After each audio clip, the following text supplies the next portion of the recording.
Hello friends, welcome to our channel I Can Teach Us myself Nisha and I am working in a केंद्र विद्यालय। Friends, हम आज DD+B की teaching aptitude यानी कि part B से रिलेटेड कुछ प्रीवियस ईयर क्वेश्चंस करेंगे जो कि आपके एग्जाम के लिए काफ़ी इंपॉर्टेंस रखते हैं। अगर आप इस चैनल पर न्यू हो तो मेरे चैनल को सब्सक्राइब कर लीजिए ताकि आने वाली सारी वीडियोस आपको मिलती रहे। इस वीडियो में मैंने क्वेश्चन के साथ साथ एक्सप्लेनेशन को भी इंक्लूड करा है, जिसमें मैंने ऑप्शंस की भी एक्सप्लेनेशन जो है इंक्लूड करी है ताकि आपको हर चीज़ पता हो जिसके बिहाफ पर आप अपना सही आंसर चूज़ कर सको, जो कि आपके आने वाले एग्जाम के लिए काफ़ी इंपॉर्टेंट है। So let's begin. First question है, dash seek to measure quantitative differences in cognitive ability by using tests that indicate or predict cognitive ability। यानी कि जो हमारी cognitive ability होती है, ठीक है, उसको मापने के लिए कि उनके अंदर जो है डिफरेंसेस कितना है, क्वांटिटेटिव डिफरेंसेस कितना है, के लिए हम जिस टेस्ट का यूज़ करते हैं ये किसके अंदर आता है, ठीक है। यानी संज्ञानात्मक क्षमताओं का संकेत या अंकित करने वाले परीक्षणों का उपयोग करके संज्ञानात्मक क्षमताओं में मात्रात्मक अंतर को मापने का प्रयास करता हो, ठीक है। यानी कॉग्निटिव एबिलिटीज़ में क्वांटिटेटिव जो डिफरेंसेस है उसको मापने का प्रयास कौन करता है, साइकोमेट्रिक अप्रोच, बिहेवियरिस्ट अप्रोच, पियाजे अप्रोच या फिर बेले अप्रोच।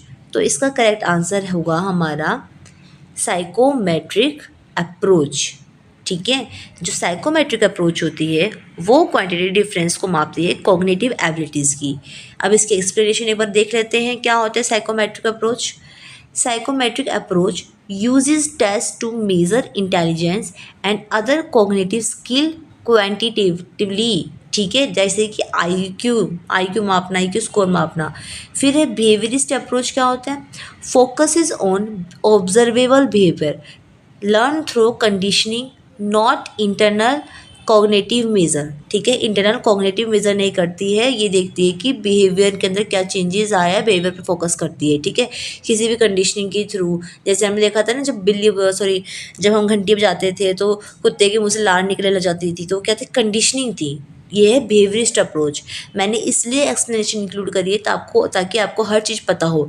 अगर आपके एग्जाम में इस बार बिहेवियरिस्ट आ जाता है या फिर पियाजे अप्रोच आ जाती है, फिर बेले अप्रोच आ जाती है, तो आपको पता हो कि आपका करेक्ट आंसर क्या होगा, ठीक है फ्रेंड्स। तो this is behaviourist approach. Psychometric में क्या है, क्वांटिटेटिवली डिफरेंस जानने की कोशिश करते हैं। फिर है पियाजे अप्रोच, क्या है, describe qualitative, this is qualitative, this is quantitatively, okay, stage of cognitive development. ये क्वालिटेटिव स्टेज बताते हैं कॉग्निटिव डेवलपमेंट की, ना कि क्वांटिटेटिव डिफरेंस इन एबिलिटी। ये बताते हैं कि डिफरेंट स्टेज में बच्चे के अंदर कॉग्निटिव डेवलपमेंट क्या होता है। फिर है बेले अप्रोच, स्पेसिफिक स्केल, ठीक है, फॉर असेसिंग इन्फेंट। आप ध्यान दीजिए क्या बोल रहे हैं, स्पेसिफिक स्केल है, क्या असेस करता है ये, इन्फेंट डेवलपमेंट, छोटे जो शिशु होते हैं इन्फेंट के अंदर, ठीक है, जो शिशु के अंदर कॉग्निटिव, लैंग्वेज और मोटर डेवलपमेंट किस तरीके से होता है वो स्केल ये प्रोवाइड करता है बेले अप्रोच। तो हमारा करेक्ट आंसर क्या होगा, साइकोमेट्रिक अप्रोच। फ्रेंड्स, अगर आपको मेरी वीडियो कंटेंट समझ में आ रहा हो तो प्लीज़ मेरे चैनल को सब्सक्राइब कर दीजिएगा, जिससे कि मुझे मोटिवेट मिले ऐसे ही डिटेल आंसर वाली वीडियोस आपके लिए बनाने के लिए। नेक्स्ट क्वेश्चन है, in the contest of psychosocial development in childhood, ठीक है, साइकोसोशल डेवलपमेंट के कंटेस्ट में चाइल्डहुड में what is a positive influence of peer relation. अब इसने क्या बोला है, आपको क्वेश्चन हमेशा ध्यान सुनना है। पॉजिटिव रीइंफोर्समेंट क्या होगा, इन्फ्लुएंस क्या होगा, पीयर रिलेशन का, यानी कि बाल्यावस्था में मनोसामाजिक विकास के संदर्भ में सहकर्मी संबंधों यानी जो फ्रेंडशिप होती है उसके सकारात्मक प्रभाव क्या होगा। फर्स्ट है, as the children begin to move away from parental influence, बच्चा जो माता पिता के प्रभाव से दूर होता है। The peer group open up new perspectives and frees them to make independent judgment, यानी कि अपने दूसरे सहकर्मियों के साथ, फ्रेंड्स के साथ जो है वो मिलजुल के काम करना, नए दृष्टिकोण डेवलप करना, स्वतंत्र रूप से जो है निर्णय लेना, ये सब बच्चे के अंदर डेवलप होता है, ठीक है। सेकंड पॉइंट बोल रहा है, tendency to reinforce unfavourable attitude. देखो यहाँ पे क्या गया, अनफेवरेबल एटीट्यूड, यानी कि कुछ toward a member of certain racial and ethnic groups, यानी कुछ नस्लीय और जातीय समूह के सदस्यों के प्रति प्रतिकूल, यानी कि अनफेवरेबल अभिवृत्ति, एटीट्यूड, और जो है पुनर्वन करने की प्रवृत्ति, तो this one is not correct. उन्होंने बोला सकारात्मक, तो सकारात्मक कौन सा है, ओनली वन, तो only one is correct answer. Explanation देख लेते हैं एक बार। जो स्टेटमेंट वन है उसमें बोला है डिस्क्राइब अ की पॉजिटिव इन्फ्लुएंस, ठीक है, क्या पॉजिटिव इन्फ्लुएंस होगा पेयर रिलेशन का, as children seek independence from parent, बच्चा जो है इंडिपेंडेंट होता है पेरेंट से। Peer group provide a new social context, जो पीयर ग्रुप उनके सहकर्मी है एक नया सोशल कंटेस्ट उनको प्रोवाइड करते हैं। फोर किसके लिए, एक्सप्लोर करने के लिए आइडिया को। प्रैक्टिसिंग डिसीजन मेकिंग, जिसमें बच्चे डिसीजन लेता है। डेवलपिंग इंडिपेंडेंट जजमेंट, ठीक है, एंड सेंस ऑफ सेल्फ कि मैं कुछ हूँ, मेरी कोई वैल्यू है। This process is essential for developing autonomy and identity formation, ठीक है। ये किस लिए ज़रूरी है, ताकि बच्चा ऑटोनॉमी अपने आप से जान सके, अपने आप को पहचान सके, अपनी डिसीजन ले सके, और आइडेंटिटी फॉर्मेशन कि हाँ मेरी क्या आइडेंटिटी है, मेरी क्या थिंकिंग है, मैं किस तरीके से डिसीजन लेता हूँ, ये सब बच्चा इस टाइम पे सीखता है। और सेकेंड क्या है, नेगेटिव इन्फ्लुएंस था पीयर रिलेशनशिप के बारे में। पीयर ग्रुप कैन समटाइम री इन्फोर्स अनफेवरेबल एटीट्यूड, जो सहकर्मी वाला ग्रुप होता है कई बार अनफेवरेबल कुछ गलत चीज़ें भी बच्चे का एटीट्यूड बच्चे के अंदर डाल देता है। प्रीजुडियसिस एंड डिस्क्रिमिनेटेड बिहेवियर, यानी कि पहले से किसी को जज करना, डिस्क्रिमिनेशन करना बिहेवियर में, which is detrimental to healthy social interaction and understanding, जो कि सोशल इंटरेक्शन और अंडरस्टैंडिंग को क्या करती है, एक तरीके से ख़राब करती है। नेक्स्ट है which of the following mnemonic strategy is correct for development of middle age, यानी कि मध्य उम्र के बच्चों के विकास के लिए निम्नलिखित में से कौन सी समन्वय रणनीति सही है, ठीक है। तो मध्य उम्र के बच्चों के लिए, यानी कि 5 से 6-7 साल के बच्चों के लिए, फर्स्ट है 5 and 6 year old children can use external memory है। हाँ, कि 5 से 6 वर्ष के बच्चे बाहर स्मृति उपकरणों का उपयोग कर सकते हैं। बाहर स्मृति उपकरण का मतलब यहाँ पे कि किसी ऑब्जेक्ट्स का, खिलौनों का यूज़ कर सकते हैं, टॉयज़ का यूज़ कर सकते हैं। फिर है most children do not grouping until at least age of 10 year, कि 10 साल तक की अवस्था तक ज़्यादातर बच्चे जो है अपना समूह नहीं बना सकते। तो बेटा ये आपने देखा होगा, जो छोटे बच्चे होते हैं ना मोस्टली वो ग्रुप्स में खेलना पसंद नहीं करते, वो अपने टॉयज़ को शेयर करना भी पसंद नहीं करते। टॉय मेरा है, मैं नहीं दूंगा, ऐसे ऐसे करते हैं, अकेले खेलना पसंद करते हैं। फिर 1 या 2 लोग साथ में चलते हैं, पर उनके अंदर ना ग्रुपिंग वाला जो भाव होता है वो भी डेवलप नहीं होता। तो ये वाला भी जो है दोनों सही है। फिर नेक्स्ट देख लेते हैं 4 year old do conscious repetition of spontaneous, यानी 4 वर्ष के बच्चे सचेत दोहराव अनायास कर सकते हैं। नहीं, ये नहीं है कि 4 साल का बच्चे कॉन्शियसली चीज़ों को रिपीट करे, तो ये नहीं है कि हाँ हम ये कह सकते हैं बच्चा चीज़ों को देख कर रिपीट करने की कोशिश करता है, बच्चा कॉपी करने की कोशिश करता है, पर कॉन्शियस नहीं करता, यानी दिमाग लगा कि हाँ मुझे इस तरीके से चीज़ों को करना है, माइंड वो इतना ज़्यादा कॉन्शियसली सचेत रूप से जो है नहीं करता। तो ये एक आंसर ठीक नहीं है। तो फर्स्ट एंड सेकंड क्या है इसमें से सही है, third one is correct answer. आपको इसी तरीके से सारे क्वेश्चन को अच्छे से पढ़कर समझकर तो अपना छांटना है, ठीक है। आपको देखना है कोई क्वेश्चन क्यों गलत है तो क्यों सही है। Okay, next question is according to पियाजे which of the following imitation pair is correctly matched, इसमें से जो है प्रतिरूपता का कौन सा युग्म सही सम्मिलित है, ठीक है। अब इनविजिबल इमिटेशन, इनविजिबल इमिटेशन का मतलब क्या है, imitation using part of the body that the child can not see such as the mouth, यानी कि अदृश्य प्रतिरूपता शरीर के उन हिस्सों का उपयोग करके नकल करना जिन्हें बच्चा नहीं दे सकता, जैसे कि मुंह। इसमें कह रहा है कि बच्चा मान लो कि इमिटेट कर रहा है, ठीक है, और जो कोई भी जैसे हम बच्चे साथ खेलते हैं ना, अपना मुंह बनाते हैं, शक्ल बनाते हैं, ही हाँ करते हैं या फिर फेस बनाते हैं, तो बच्चा उस चीज़ को इमिटेट करता है, बल्कि बच्चा अपने फेस को नहीं देख पाता, तो बच्चा करता है ना। हम कई बार ऐसे अपना मुंह जो है दिखाते हैं कि हम अजीब अजीब शक्लें बनाते हैं हम बच्चों को हंसाने के लिए, बच्चा भी जो कॉपी करने की कोशिश करता है, ठीक है। तो ये क्या है, ये सही है। फिर है विजिबल इमिटेशन, यानी ऐसी चीज़ों का इमिटेट करना, अनुकरण करना, नकल करना जो बच्चों को दिख रही है और बच्चा अपने पैरों को, अपने हाथों को भी देख सकता है, जैसे कि imitation with part of the body that the child can see such as feet and hands, बच्चे के अपने हाथों और को पैरों को देख सकता है ना, वो देख रहे हैं कि मम्मी पापा अपने हाथों खिला रहे हैं, वो भी हाथ हिलाने की कोशिश करता है, तो इस तरीके से, ठीक है। तो फर्स्ट एंड सेकंड दोनों ही ठीक है, तो correct answer is answer number third. So next question is by which process infant and caregiver communicate emotional state of each other and respond appropriately, यानी कि किस प्रक्रिया द्वारा शिशु और देखभालकर्ता एक दूसरे को भावनात्मक अवस्थाओं का संचार करते हैं और उचित प्रतिक्रिया देते हैं। ठीक है, आपको ये पहचानना है। इसमें ये बोल रहा है कि कौन सी प्रोसेस है जिसमें कि शिशु और देखभाल करता है, यानी कि इन्फेंट और केयर गिवर कम्युनिकेट करते हैं emotional state to each other, यानी एक दूसरे के से भावनात्मक रूप से कम्युनिकेट कर रहे हैं, संचार कर रहे हैं। सेपरेट रेगुलेशन, देखो सेपरेट नाम से पता लग रहा है कि ये तो नहीं है। फिर म्यूचुअल रेगुलेशन, हाँ ये हो सकता है।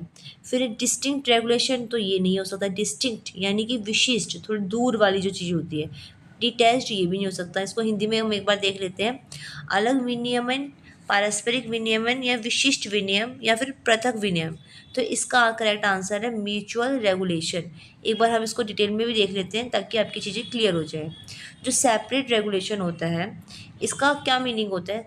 सेपरेट रेगुलेशन का मतलब है this would imply that infant and care giver manage their emotions independently, यानी कि इन्फेंट और केयर गिवर अपने इमोशंस को इंडिपेंडेंटली मैनेज कर रहे हैं, ठीक है, बिना किसी की हेल्प के अपने आप जो है चीज़ों से को मैनेज कर रहे हैं विदाउट इन्फ्लुएंसिंग और responding to others emotion state, बिना इस बात का ध्यान रखे कि दूसरे क्या सोच रहे हैं, दूसरों की इमोशनल स्टेट क्या है, दुखी है, सुखी है, उनको अच्छा लग रहा है, बुरा लग रहा है, परेशान है, बिना इस बात की परवाह करे वो जो है अपने अपने इमोशनल को जो है हैंडल कर रहे हैं। फिर है म्यूचुअल रेगुलेशन।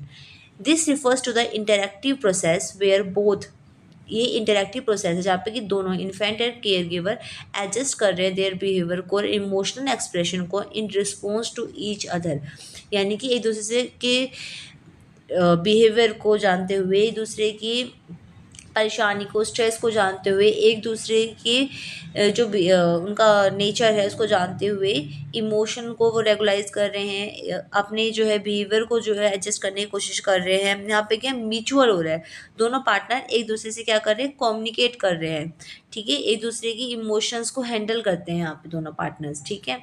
इसलिए हमारा आंसर क्या था, ये बी वाला था, म्यूचुअल रेगुलेशन। फिर डिस्टिंक्ट रेगुलेशन, ये भी क्या है, ये सिमिलर है किसकी, सेपरेट रेगुलेशन के, जिस तरीके सेपरेट रेगुलेशन है ना, अलग अलग। This suggest individual regulation without interaction और म्यूचुअल इन्फ्लुएंस, बिना किसी म्यूचुअल इन्फ्लुएंस के, बिना किसी इंटरेक्शन के वो अपना अपना बिहेवियर जो है रेगुलेट करते हैं। फिर detached regulation, this implies a lack of emotional connection, उनके बीच क्या होता है, इमोशनल कनेक्शन की कमी होती है, रिस्पॉन्स की कमी होती है। ये इंटरेक्टिव कम्युनिकेशन से क्या है, बिल्कुल अलग है, ठीक है, डिटैच्ड हो रहे हैं, दूर हो रहे हैं।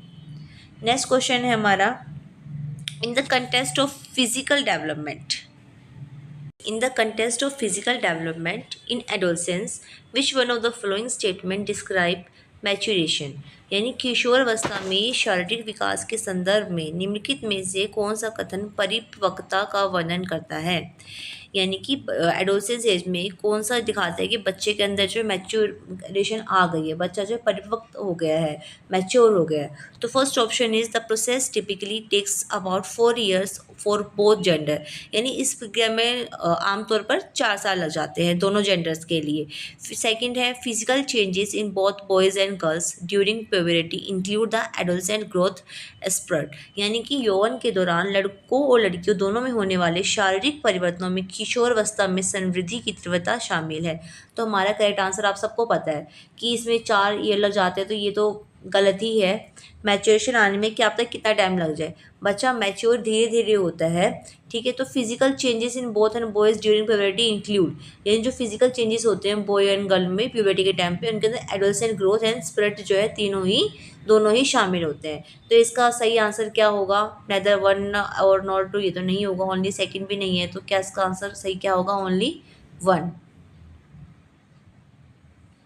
नेक्स्ट क्वेश्चन है, which of the following is benefit of friendship for children, इनमें से कौन सा बच्चे की मित्रता का लाभ हो सकता है, ठीक है, फ्रेंडशिप का बच्चों को क्या लाभ हो सकता है। तो फर्स्ट ऑप्शन है children enjoy school more with friend, कि बच्चा जो अपने फ्रेंड्स के साथ ज़्यादा स्कूल को इंजॉय करता है, स्कूल लाइफ को इंजॉय करता है। Friendship is a source of help and self validation, यानी जो मित्रता है वो मदद और आत्म सत्यापन का एक स्रोत है, सेल्फ वैलिडेशन का एक स्रोत है, क्योंकि जो बच्चा, जो छोटा बच्चा होता है, कई बार अपने थॉट्स को अपने पेरेंट्स को भी जो है नहीं बता पाता ठीक से, पर अपने विचारों को, अपनी भावनाओं को अपने फ्रेंड्स के जो सामने बहुत अच्छे से बता पाता है। तो दोनों आंसर जो है करेक्ट है। तो फर्स्ट वाला तो इनकरेक्ट, सेकंड इनकरेक्ट, थर्ड भी, तो फोर्थ वाला ऑप्शन क्या है, राइट है। नेक्स्ट क्वेश्चन है, dash is the reciprocal enduring tie between the infant and care giver, यानी कि शिशु और देखभालकर्ता के बीच पारस्परिक स्थायी संबंध है। ठीक है, के बीच पारस्परिक स्थायी संबंध कौन सा है? अटैचमेंट का, लगाव का, समझौते का, प्रतिस्थापन का, रिप्लेसमेंट का, या फिर पनिशमेंट का। तो हम सबको पता है कि शिशु और देखभालकर्ता के बीच कैसा संबंध होता है? लगाव का संबंध होता है। नेक्स्ट क्वेश्चन है, व्हाट इज जेंडर कंस्टेंसी, यानी लैंगिक स्थिरता क्या है? फर्स्ट ऑप्शन है चाइल्ड अवेयरनेस अबाउट हिज और हर सेक्स बीइंग सेम ऑलवेज, यानी बच्चों को समझ में आ जाना कि उसका जो लिंग है, यानी उसका उसका सेक्स है, वो मेल है या फीमेल है, वो जो है हमेशा क्या रहेगा? सेम रहेगा। ठीक है, हमेशा ही वो क्या रहेगा? सेम रहेगा। अगर कोई बॉय बॉय है तो वो बॉय रहेगा, कोई गर्ल गर्ल है तो वो गर्ल रहेगी। ठीक है, ये बात उसको समझ में आ जाना। सेकेंड ऑप्शन है it is also called sex category consistency, इसे लिंग श्रेणी की स्थिरता भी कहा जाता है। तो ये क्या है? ये दोनों ही ऑप्शन सही है, तो first and second both are correct answer. Next है which of the following theories is not related to gender schema theory, निम्नलिखित में से कौन सा सिद्धांतवादी जेंडर स्कीमा सिद्धांत से संबंधित नहीं है? तो कार्लाइन ये है, हलवर्सन भी है, और सिगमंड फ्रॉइड नहीं है, सेंड्रोबैम भी है। तो ये तीनों तो है, पर this one is not correct answer. ठीक है, ये जब आप एनालिसिस पढ़ोगे ना तब आपको समझ में आएगा कि कौन कौन जेंडर स्कीमा थ्योरी से रिलेटेड है, कौन नहीं है।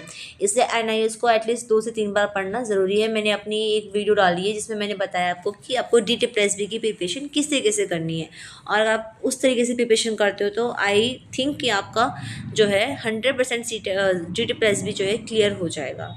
ठीक है फ्रेंड्स, मैं ऐसे ही कुछ वीडियोस डालने की पूरी कोशिश करूँगी जिससे कि आपका सेकंड पार्ट में काफ़ी हेल्प मिले और आप अपना एग्ज़ाम अच्छे से कर पाओ। सो आज के लिए इतने ही। अगर आपको मेरी वीडियो कंटेंट अच्छा लग रहा हो then please do like share and subscribe my channel. Thank you very much.